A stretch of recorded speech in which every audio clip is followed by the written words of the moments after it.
Final Fantasy 7 គឺជាហ្គេមមុខមាត់របស់ Square Enix តែប្រដងឯសក់របស់ Cloud ដំបងគឺមិនមែនពណ៌លឿងចឹងទេដំបងសក់របស់ Cloud ត្រូវបាន design មកឲ្យវាប្រឆាំងជាមួយនឹង Sephiroth ក្នុង design ដំបង Cloud គឺសក់របស់គាត់ពណ៌ខ្មៅហើយលាបចំហួយបកទឹកក្រោយដើម្បីឲ្យវាបញ្ច្រាស់ជាមួយសក់ពណ៌ទឹកប្រាក់ហើយទម្លាក់ចោលដូចស្រីស្អាតរបស់ Sephiroth ប៉ុន្តែយើងដឹងស្រាប់ហើយក្រោយមកសក់របស់ Cloud ត្រូវបានលាបពណ៌លឿងហើយស្រួយៗដូចកាន់ម៉ាម៉ាចឹងដើម្បីយើងដឹងថានេះគឺជាតួអង្គឯងព្រោះអាសក់ខ្មៅច្បូចទឹកក្រោយហ្នឹងក្រោយមកត្រូវបានផ្ទេរទៅឲ្យតួអង្គ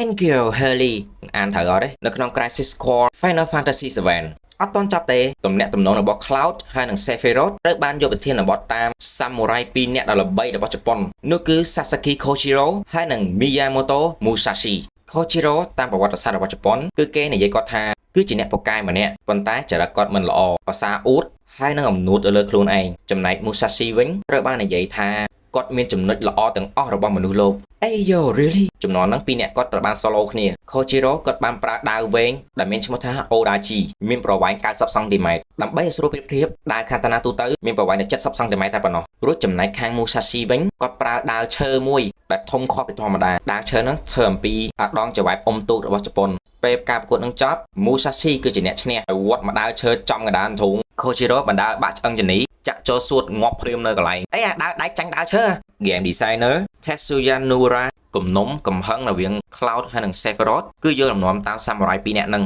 ខាង Cloud គឺប្រើដាវ Buster Shot អាដាវធំប៉ុណ្ណាណីហ្នឹងគេយកលំនាំតាមអាដាវឈើធំខុសធម្មតាហ្នឹងចំណែកអាដាវដែកវែងរបស់ Sephiroth គឺយកលំនាំតាមដាវ Odachi របស់ Kojiro ហើយរឿង Samurai 2 នាក់ហ្នឹងកាប់គ្នាល្បីដល់ថ្នាក់ជនជាតិជប៉ុនពួកគាត់ឆ្លាក់ជារូបចម្លាក់ទៀតនោះមិនមែនរឿងលេងសើចទេ